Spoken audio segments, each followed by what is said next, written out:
Urban Outdoor Adventures, teaching anglers and outdoor enthusiasts when, where, and how.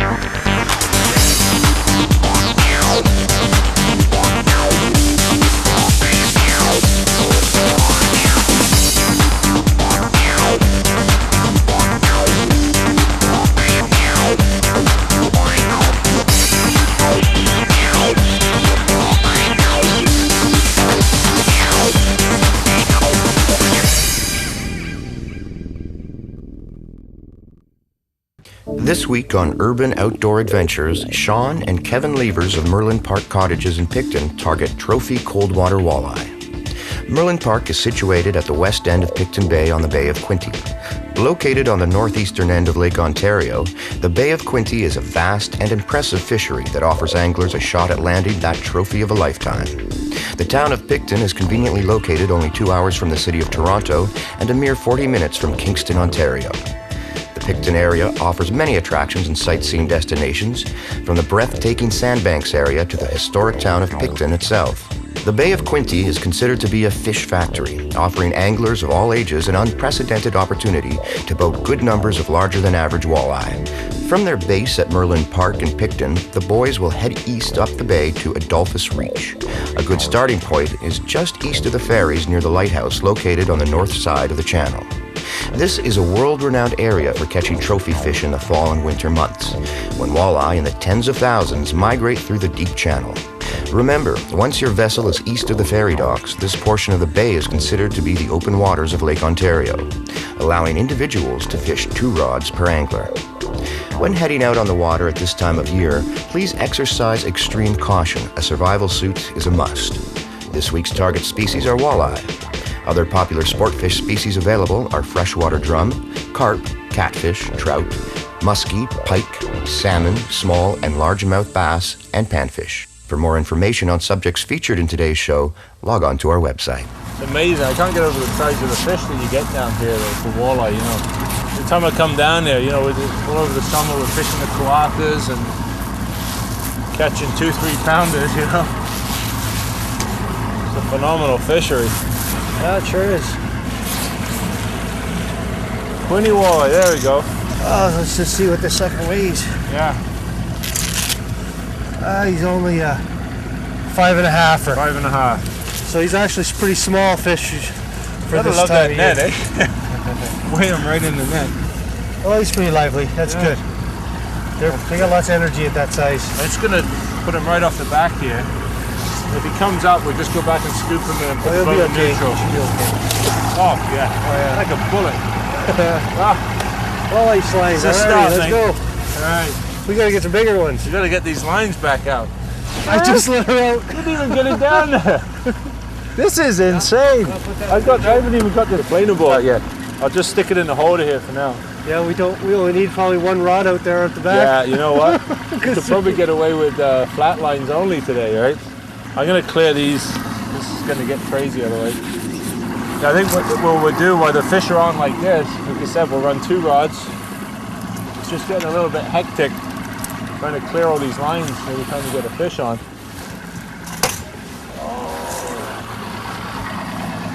Oh, they fight good too. Yeah. I think those short leaders puts a little less stress on the fish, right? Having to bring them in so far. We started shortening up our leaders so we don't have to fight the fish so far to the boat. We've started putting it in neutral just to give the fish a little bit more chance to get to us quickly, as opposed to being way back out there and getting all out of breath. Well, this braided line is nice because you can feel every little head shake. Yeah. Oh my God, you won't come up. Come on, you little bugger. Oh, dogging? Just a little 7-pounder. Little 7-pounder. Oh, that's a nice fish. Oh, he's just a little 10. Little 10. Oh, there we go. Look at that. Look at that walleye. Unbelievable. I'm going to get a quick weight on this one too. Oh, it's a baby 7.5. Oh, Oh, get the baby. Let him go. The reports I heard of how good the fishing was here in the last few days, I was a bit worried that we might have missed the window, but I don't think that's the case, mate. Oh, they're just starting. They're just starting to come in. Look at that. Look at that beautiful walleye. Very quinny. Nice dark colors and gold on the bottom. They're just so healthy. That's beautiful. I'm going to get a back. Yeah. Go off the back here. Let's give them a second or two to revive themselves. Look at that. Oh, yeah. Oh man, I'm enjoying myself now. And you just put that out, Kevin, eh? That's on the flat line, and I didn't let it on the line out. We actually, I'll be honest with you here, we got the camera boat going back for the planer board on the last fish we got. And I just dropped this down, let it out a little way, and it went off. We're using actually 8'6" steelhead rods for our flat lines, just to get a bit of a fight out of the fish, running short lines just in case we pick one up, and sure enough we did. Is he fighting okay? Yeah, he feels like A little heavy? a bit of weight there. I'm going to pop the boat into neutral and let Kevin net this fish for it. It's a lot different to casting for them, eh? Yeah. I mean, we're using light tackle like this when we're casting, but your fights may be, 20 yards at the most. But when they're way back there like that, it really puts a strain on your equipment. So, Oh, that's a nice one, buddy. yeah. So my advice is, if you think you're going too heavy, you're probably not. Oh yeah, look at that. Oh, yeah. He's got some life to him. Very quinny walleye on the diving crankbaits. Good job, buddy. You just got to really be careful of those gill rakers on the inside of the gills. Yeah. Just don't want to do that, any damage. We really don't want to damage any of these fish because we're practicing catch and release today. Perfect. And there we go. We'll get that out of the net in a minute. You can give me the net if you like. But it sure is fun catching them off those rods, eh? Those Let's get him off the back here. Okay. See if he takes off. There he goes. Come on. Beautiful. Straight down. Look at that. You don't really want to fish from below 30 feet because then the bladders and stuff will blow up in that. Right. But we were fishing around the 20-foot mark. Yeah. And then to sort of torpedo them down, they'll get down to that 10-foot depth and it just eases their body, get back to that regular They depth. adjust themselves. They adjust themselves.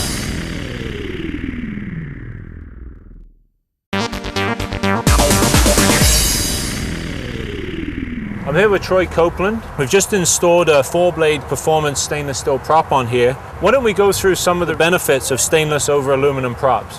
Well, the stainless propeller is 5 times stronger than aluminum props. You can cast these thinner so they can cut through the water nicer. The aluminum blades will flex under a high horsepower load, where the stainless steel, it will not. It's 21-inch pitch, it stays there.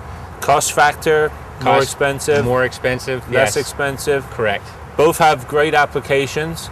Yep. Most engines come standard with the aluminum props. If Yes. you want to get a little more performance, you might want to go to the stainless, right? A little Yes. more bow lift, a little more speed. I think we got one here, Sean. You got another one on there? Yeah. Perfect.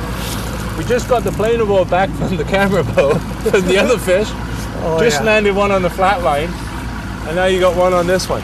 That planer board popped right off, eh? It That's did. what looks like a better fish. I'm just think going it's to turn good this a little bit here, Kevin. Oh, this feels good. It's staying down. This time of the year, if you go in the water, you want to make sure that you have these survival suits here. It's 55 degrees here. If you go in, you're going to float and get rescued safely. Yeah, how come I didn't get one of those new suits like the cameraman's? I got one of the old ones. Stevie's wearing the new suit. You want his suit? Oh, they look pretty nice, buddy. Can you have your suit, Steve? I don't think he's going to give it up, mate. Look at, I'm wearing a hole in mine from where my rod usually That's sits. right, yeah, the fighting hole. How's it feel, man? Oh, it feels heavy, buddy. It feels heavy. This is definitely a nice fish. I like to bring them up nice and slow. Yeah, The pressure change comes up nice and slow. yeah. If you just bring them up from that 20-foot right up to the top, it hurts them a little more, I think. When you're bringing fish, primarily walleye anyway, and even lake trout, out of deep water, their swim bladder will actually swell up and come right out of the throat, right? Well, lake trout have a release valve, sort of, but walleye don't have that. Right. So it's take the best the thing to do is to release that fish right away, take a quick picture and release it right down right away. And see if it'll help itself. keep us. Oh man, this thing is staying down. The pig. Yeah, it feels heavy. We're out of Adolphus Reach right here, right? Yeah. You won't get worn out there? We're out of Adolphus Reach. We're actually staying down at Kevin's place in Picton. And we've run down here just east of the ferry. Now out in this water here, it's actually classified as the open water of Lake Ontario, right? Yeah. So you can actually run 2 rods per man. That's right. Other side of the ferry, you're limited to 1 rod per man, per right? Per person. angler, I should say. Not per man, per angler. Starting to get a little closer. I'll get that net ready. I'm going to put it in neutral, Kevin. Yeah, that'd be better. Make it a little easier for you. We've only got the 1 line out. Actually, let me clear that rod real quick. I'm going to just step to your left. Okay. I'm going to do it. It feels like it's a pretty good fish, so we're going to clear all these excess lines out of the way. Oh, there he goes. He's head shaking now. Oh, yeah. Oh, there he goes. I saw a little glimpse there. Stay on there. There we go. Oh, fighting. yeah. Beauty, mate. Beauty. Oh. There we go. Oh, Look at that. All right. No, that's probably a good 10 and a half. Yeah, maybe more. that's a good fish. What's it weigh? Let's get a weight on that right now. Quick weight. Yeah, he's 11 pounds even. 11 pounds. Right on the scale here. Now that is what we're looking for down here. I'll tell you what, there's not too many places in Ontario where you can go and catch, 10, 11, 12 pound walleye on a regular basis. You've got to get down here and give the Bay of Quinte a try for walleye in the fall. Look at that. Took the finish right off that new bait. Right out of the box that was. Oh, look at the teeth on them. That'll do it. Yeah, let me get that out of there. There we go. Perfect. Perfect. I like to try to suspend their bodies because they don't really want to hang on to them. Can you give me 1 second? I want to get the camera. I want to get a quick picture of that fish, okay? Sure. CPR, brought to you by Nikon digital cameras. Got this little digital here that allows me to just flip it open basically. You hold that up, Kevin. Get a shot. That's a beautiful fish, mate. Smile, mate. All right, you're supposed to look happy. Good one. Beautiful fish. One more. Great. Let's get it back in the water. It's nice to just suspend their body a little bit. Just Yeah, you don't want to. their belly. Any fish really, you don't want to be doing vertical holds. Make sure you always support the body weight. Yeah, these fish are suspended in water all their life, right? They're not used to being hung up by the That's gill. right. So let's get her back there, Kevin. Okay. Watch that line there, mate. Yep. Back in here. Oh, look at the size of that. Oh, he took right off. Straight down. All right. 11 pounders. Straight down to the bottom. Let's get these rods back out, man. It's time now for the Angler's View, brought to you by Pure Energy rechargeable batteries. Kevin's 11-pound walleye hit a deep diving crankbait on the edge of a deep channel. Let's dissect some of the factors involved here. In the center of the channel, the water depth was 120 feet. Shaun and Kevin made passes through depths between 100 feet and 80 feet. They marked huge numbers of what appeared to be walleye on their graph. After hooking several fish, it became apparent that walleye were in the area. By using their GPS sonar, they were able to repeatedly troll back and forth through productive areas along the tapering south side of the channel, targeting fish that were between 20 and 30 feet down. Fish and bait were marked anywhere from 20 to 110 feet down throughout the channel. The strike zone was a band of water between 20 and 30 feet below the surface. This was located on the edge of the first main drop-off. The boys chose not to target the deeper fish as walleye taken out of depths over 30 feet are unlikely to survive. In late fall, early winter, huge schools of walleye migrate through the Bay of Quinte. Please practice catch and release with the larger fish. These breeders are key to the survival of the fishery. Productive baits were deep-tailed dancers, fished on flat lines or behind small planer boards. Trolling speeds were 1.9 to 2.4 miles per hour. Try running titanium braided line leaders in conjunction with your monofilament line to assist in getting your lures down to their maximum running depths. When fishing cold water eyes, don't be surprised if you hook into one of the numerous scrappy sheep's head in the area. For more information on subjects featured in today's show, log on to our website. Yeah, there's a fish on here for There sure. is? Yeah. All right. Shall I neutral it, you think? Yeah, because I can reel this one in. The reason we're doing that, putting the boat into neutral, is that Kevin brought up a great point earlier that you don't want to be dragging these fish and stressing them unnecessarily, right? Plus, you can have a lot more fun fighting the fish when you're in neutral. That's you can always right. reset your lines and put everything back out. I'm going to try and keep this planer board on so we don't have to go back for it again. I'll just try to get this line out of the way. Yeah, I think it's right there now. I've got quite a bit to go yet. Once I get that board in, I still got about 100 feet of line out there behind the board, so. Yeah, there's a fish. There's a fish there. Yeah. Okay, this one's out of the way. Can you grab that board for me, Kev? Yep. These boards are great. They just clip right on the line and clip right off. I was thinking that bringing these big downrigger rods down here with me was going to be a bit of overkill, but it's certainly not. No, eh? those are perfect. Those Yeah. are perfect. Especially for netting them, because you can swing that big long rod right into the net. Yeah. And a good thing to point out to the viewers is if you go out in Lake Ontario fishing for salmon, bring your salmon gear down here. Works just as well. We're playing these fish slowly once they get close like this, right? We don't want to, if the swim bladder has expanded a little bit, you want to take your time with them and just ease them towards the boat. And I can't stress enough, guys, it's so important that these big fish go back, right? Oh yeah. I mean, keep the 4 or 5 pounders, you know, I mean, yeah, 3 4s. 3 or 4s, I should say. Yeah, I mean, here it seems that a 4 or 5 is a small one, but keep those 3 or 4 pounders and good to eat. Oh yeah. It's imperative we let the big ones go. We've got to That's our let the breeding big stock. breeders go. There he is. Oh, he's pulling. Oh yeah. Oh, yeah. There's a nice one. Yeah. Oh. Yeah. There we go. Look at where he was going. No! Kev, what are you doing to me, man? He was too big for the net. He laid right across the You top know of the what? net. We were going to let it go anyway, so I'm not too worried. I got to see it, but I think he did that on purpose. I don't know about you, but Well, catch and release. Big fish breed big fish, so it's just imperative to let that educate the anglers to just try to take care of these fish and just let them go and keep a couple little ones for the plate. yeah. 3 4s, those aren't little. Keep the 3 or 4 pounders for the table, and let the anything bigger, especially those 12 pounders, let them go.